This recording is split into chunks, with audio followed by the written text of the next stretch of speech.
Setiap dari kita boleh memilih cara masing-masing untuk tetap berada di dalam zona sehat. Begitu juga setiap dari kita boleh mencari cara-cara alternatif untuk dapat melepaskan diri dari penderitaan yang disebabkan oleh tubuh yang sakit. Pada video kali ini, kita akan membahas sejauh apa hubungan pikiran dan kesehatan. Dan jika Anda benar-benar membutuhkan informasi tersebut, mari kita lanjutkan.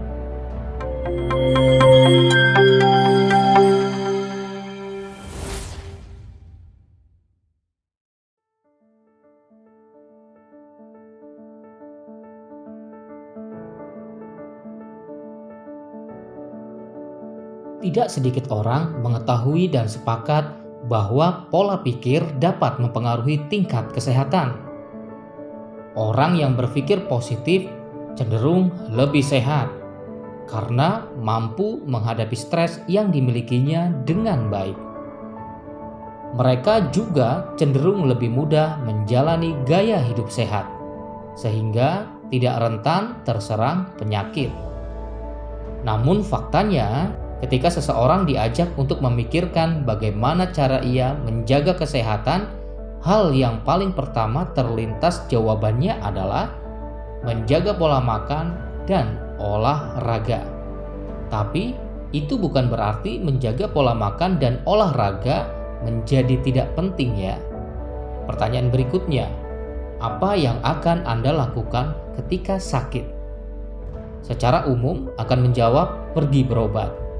Sekali lagi, pergi ke dokter untuk berobat itu tidak salah ya. Mungkin Anda pernah melihat ada orang yang melakukan gaya hidup sehat, pola makan teratur, rajin berolahraga, tetapi dalam perjalanan hidupnya dia tetap terserang penyakit berbahaya, tidak berdaya, dan akhirnya meninggal dunia. Ya, faktanya itu banyak terjadi. Bisa jadi kita sering lupa bahwa menjaga pola makan dan olahraga tetap perlu diseimbangkan dengan pikiran-pikiran yang positif. Mari sejenak kita sama-sama renungi sebuah cerita berikut ini.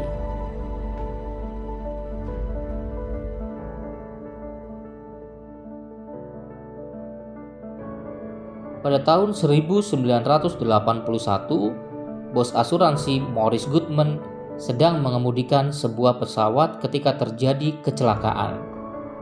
Luka yang dialaminya sangat parah. Lehernya patah di dua tempat, tulang belakang pertama dan kedua. Saraf sampai diafragmanya terluka parah, dan diafragmanya sendiri hancur begitu parah, sehingga ia kehilangan kemampuan untuk menelan, bicara, atau bernapas tanpa bantuan alat bantu pernafasan. Seluruh sarafnya rusak begitu parah sehingga ginjal dan livernya tidak berfungsi dengan baik, dan tubuhnya lumpuh dari leher sampai ke bawah. Dokternya memberi peluang bertahan 1:1000. Bahkan kalau ia bertahan, mereka yakin ia tidak akan mendapatkan kembali kendali tubuhnya dan harus tetap berada di kursi roda seumur hidupnya. Satu hal yang menyelamatkan hidup Morris adalah keyakinan dan kepercayaannya bahwa ia dapat menemukan cara untuk menyembuhkan dirinya dan berjalan keluar rumah sakit tanpa alat bantu mekanik. Dokter dan perawatnya mencoba meyakinkannya bahwa hal itu mustahil dan ia tidak realistis dengan kondisi lukanya. Saya tidak peduli dengan pikiran ilmu medis.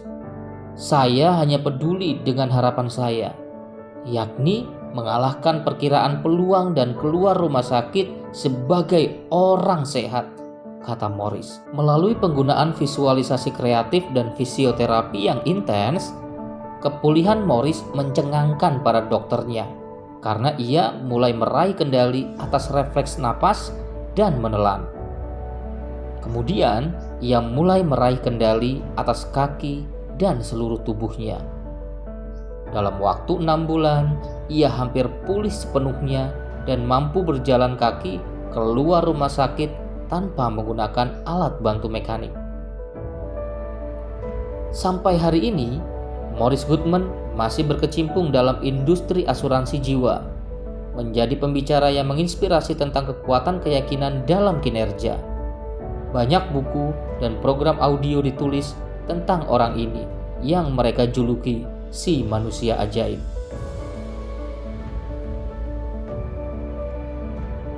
Ada korelasi antara pikiran dan beberapa penyakit seperti apa yang dijelaskan Dr. Masaru Emoto yang dikutip dari bukunya The Healing and Discovering the Power of the Water. Marah selama 5 menit akan menyebabkan sistem imun mengalami depresi selama 6 jam.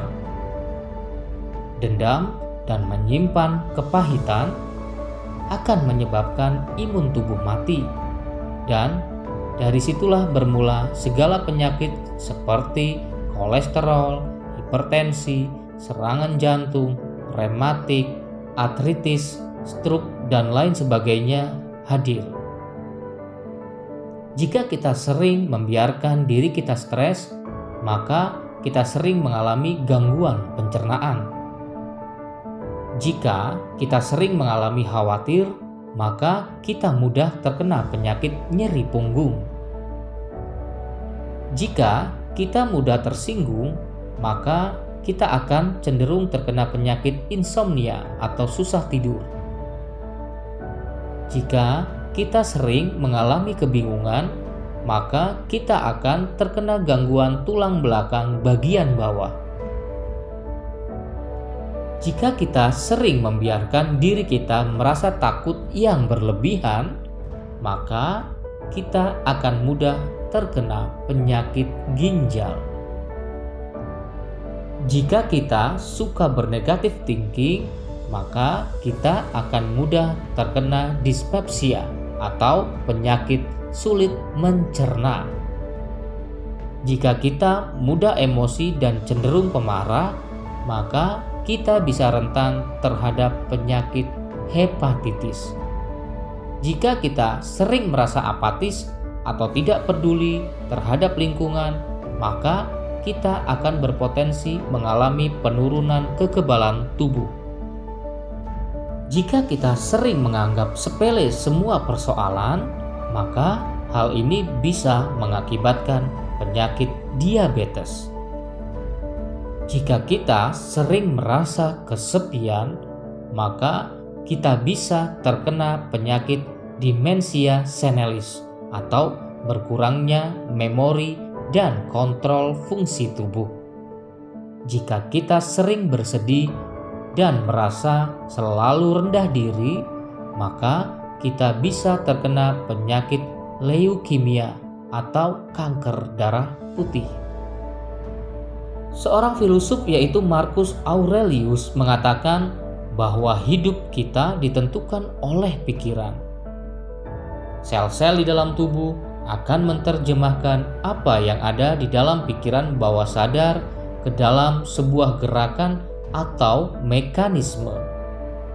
Misalnya, ketika pikiran bawah sadar Anda sedang bersedih, maka sel-sel tubuh Anda membentuk satu mekanisme otomatis sehingga muncullah reaksi fisik pada tubuh. Misalnya, menangis. Sel-sel tubuh Anda tidak bisa membedakan apakah Anda betul-betul bersedih atau tidak. Misalnya, bisa menangis hanya karena menonton sebuah film tragedi. Padahal, tragedi tersebut tidak benar-benar terjadi dalam kehidupan nyata. Mekanisme otomatis di dalam tubuh juga bisa terlihat saat mengalami gerakan refleks. Saat tangan mengenai benda panas, maka secara otomatis tangan akan menjauh dari benda panas tersebut. Hal ini terjadi karena pikiran sadar mengatakan bahwa tidak enak dan bahaya jika menyentuh benda panas, sehingga harus menjauhinya. Pikiran bawah sadar menerima perintah tersebut dan seluruh sel di dalam tubuh selalu melakukan apa yang diperintahkannya. Mekanisme otomatis ini akan terus bekerja untuk berbagai hal lainnya tergantung apa yang sudah Anda programkan dalam pikiran bawah sadar Anda melalui pikiran sadar. Sel-sel di dalam tubuh membentuk satu mekanisme berdasarkan panduan atau perintah dari pikiran bawah sadar. Sekarang Anda menjadi lebih paham bahwa pikiran bisa menjadi sumber penyakit sekaligus menjadi jalan bagi kesembuhan. Dan kita adalah apa yang kita pikirkan.